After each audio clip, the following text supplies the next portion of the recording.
Sugar patients chapati రోటీ కాకుండా సంతృప్తిగా rice కూడా తినవచ్చు. Doctor rice, sugar free rice, doctor rice, diabetic rice, sugar పెన్సని బియ్యం, డాక్టర్ రైస్. పశ్చిమ గోదావరి జిల్లాలో రైతులు ఆందోళన వ్యక్తం చేస్తున్నారు. తమ పంట పొలాలకు ప్రస్తుతం నీరందక లబోదీబోమంటున్న పరిస్థితి నెలకొంది. పశ్చిమ గోదావరి జిల్లా పెనుగొండ మండలం చినమల్లం, నడుపూడి తదితర ప్రాంతాల్లో రైతులైతే ఈ విధంగా వారి యొక్క పంట పొలాల్లో ఆందోళన వ్యక్తం చేస్తున్నారు. మనం విజువల్స్లో చూడొచ్చు. దాదాపు ఇది గతంలోనే నారుమడి వేసుకున్న మడి ఇది. అయినప్పటికీ కూడా సాగునీరు అంటే నీరు అందాల్సిన సమయానికి నీరు అందకపోవడంతో ఇదంతా కూడా ఎండిపోయిందనే చెప్పాలి. మనం విజువల్స్లో చూడొచ్చు. మొత్తం ఈ మడి అంతా కూడా ఎండిపోయిన పరిస్థితి కూడా నెలకొంది. రైతులు ఎవరైతే ఉన్నారో నారుమడులు వేసుకున్న రైతులు దాంట్లో నిలబడి కింద కూడా చెప్పులతో కూడా నడుస్తున్న పరిస్థితి. తమ ఆందోళన ఒకటే చెప్తున్నారు. ప్రతి వ్యవసాయ అధికారులు కూడా ఈ సమయానికి నారుమూళ్ళు వేసేయాలంటూ ప్రకటనలు ఇస్తున్నారు. కానీ మాకు చివరి వరకు కూడా నీరు అందక, నారుమళ్ళకి నీరు అందకపోతే పరిస్థితి ఎలా ఉంటుందంటూ కూడా వీరు ఆవేదన వ్యక్తం చేస్తున్నారు. అయితే అతివృష్టి లేకుంటే అనావృష్టి కింద మారింది మా రైతుల పరిస్థితి. కౌలుకు తీసుకుని చేస్తున్నా కానీ మాకు ఎక్కడ కూడా రైతుకు లాభసాటికి ఎక్కడా లేదంటూ కూడా రైతులైతే ఆందోళన వ్యక్తం చేస్తున్నారు. ప్రస్తుతం రైతులు ఉన్నారు, వారినే అడిగి తెలుసుకుందాం అసలు వీరి సమస్య ఏంటనేది. తాతయ్య గారు, మీరు ఎన్ని ఎకరాలు చేస్తున్నారు? ఈ సమస్య ఎప్పటి నుంచి ఉంది అసలు మీకు? నేను 83 కాడి నుంచి 15 ఎకరాలు చేస్తున్నాను. చేస్తుంటే ఈ మధ్యన బొత్తుగా ఇబ్బంది పడిపోతున్నామండి. పైనుంచి ఏమని చెప్తున్నారంటే, నాకు పెద్ద చదువు రాదు, మీరు ఫలానా టయానికి మడి వేయాలి, ఫలానా టయానికి ఓడసాలి, ఫలానా టయానికి కొయ్యాలి అని చెప్పి జీరోలు కిందకి గెంటుతున్నారండి. అదే మాట మీద మేము ఫాలో అవుదాం అనుకుంటుంటే ఇదిగో ఇప్పుడు మళ్ళీకి నీళ్ళు లేవండి, ఎవరో పట్టించుకుంటలేదు, మడికి కూడా నీళ్ళు లేవు, ఎండిపోతున్నాయి. ఏంటని అడుగుతుంటే విఆర్ఓ ఏమో నాకు సంబంధం ఏంటి, మీ గ్రామం విఆర్ఓ, మా గ్రామం విఆర్ఓ, మాకు సంబంధం ఏంటి, ఇరిగేషన్ వాళ్ళకి చెప్పుకోవాలి అనేమో ఆయన అంటున్నాడు. ఈ ఎంఆర్ఓ గారు చేస్తేనేమో ఆవిడ బాగానే స్పందించారండి. ఆవిడ బాగానే చెప్పారు. ఆవిడ వాళ్ళు వచ్చి నిన్న విఆర్ఓ వచ్చి ఇక్కడ ఓ భూస్వామి గారు వచ్చిన ఊట కిందోళ్ళకి వెళ్ళనివ్వకుండా నేను ఇంజనీర్లు వేసి తోడేస్తాను,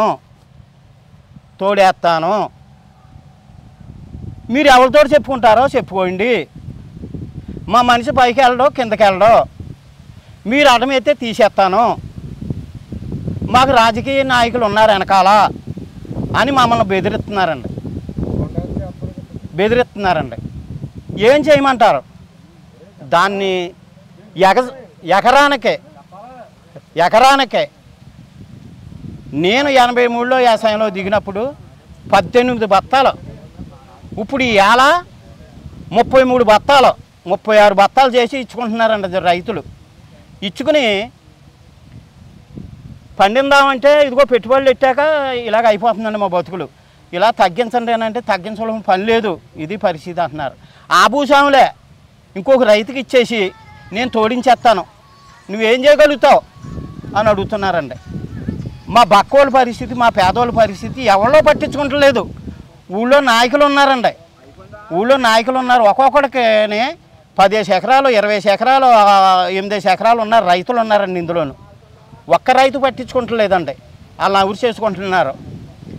మేము చిన్నలు మేము దెబ్బలాడుకుని కొట్టుకుని చస్తున్నామండి ఈ నీళ్ళ గురించి. ఇదండి పరిస్థితి అంతాను. మాది చినమలం అండి, పెనుగొండ మండలం మాది. అంటే మీకు గతంలో వాటర్ ఏ విధంగా వచ్చేది చేలికి?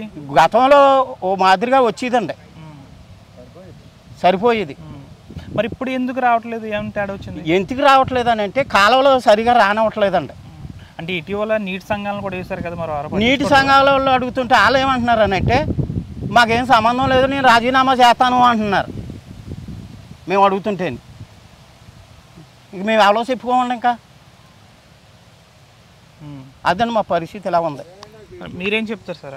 మీరు ఎన్ని ఎకరాలు చేస్తున్నారు? ఎప్పటి నుంచి సమస్య? నేనైతే 13 ఎకరాలు చేస్తున్నానండి. స్థానికంగా ఏదో కొంచెం అటు ఇటు తిరిగి చేసేవాడిని.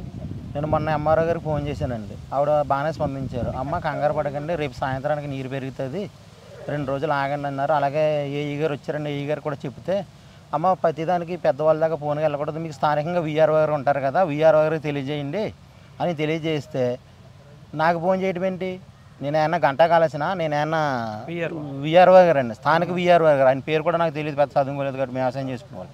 ఆయన ఏమన్నారంటే నేను ఏమన్నా గంటా కాలేసిన నేను ఏమన్నా లాక్ ఎత్తేడు ఉన్నా అని చాలా ఒక్కరంగా మాట్లాడాడు. రైతు అంటే అసహ్యంగా మాట్లాడుతున్నాడండి ఆయన. ఆయన ఏమన్నాడు, మళ్ళీ చేస్తే పలానా ఆయన మాకు వచ్చి నీరు ఇంజనీర్స్ తోడేసుకుంటున్నారు స్వామి, వెళ్ళి పంపండి అంటే నేను భీమవరం కలెక్టరేట్లో ఉన్నాను అన్నాడు. భీమవరం కలెక్టరేట్లో ఉంటే మేము ఎండిపోమా సార్ అని అడిగితే, మీ స్థానికంగా ఉంటారు కదా ఎవరు నౌకర్లు, వాళ్ళని పంపించండి అంటే ఆ పెద్ద నాయకుడు అంటాడంట, నువ్వు నౌకర్ని పంపిస్తావా, నువ్వు విఆర్ఓ అయితే మాత్రం నీకు సంబంధం ఏంటి, ఇరిగేషన్ డిపార్ట్మెంట్ ఉంది కదా అని అడిగితే ఆయన నాకు ఫోన్ చేసి, నువ్వు ఇరిగేషన్ వాళ్ళకి ఫోన్ చేసుకోవాలి కానీ నాకు ఫోన్ చేయడం ఏంటని అంటాడు. అంటే ఇరిగేషన్ వాళ్ళకి వాళ్ళకిచ్చి చుట్టూ తిరగమంటే మేము అసహ్యం మానేసి, ఏంటంటే ఆయన రైతు అంటే అసహ్యంగా మాట్లాడుతున్నాడు, ఆఫీస్కి వెళ్తుందని చాలా దారుణంగా మాట్లాడుతున్నాను. దీని గురించి నేను అవసరమైతే రేపు స్పందనలో కూడా పెట్టుకుంటానండి, పెట్టుకుని హక్కు ఉంది కదా.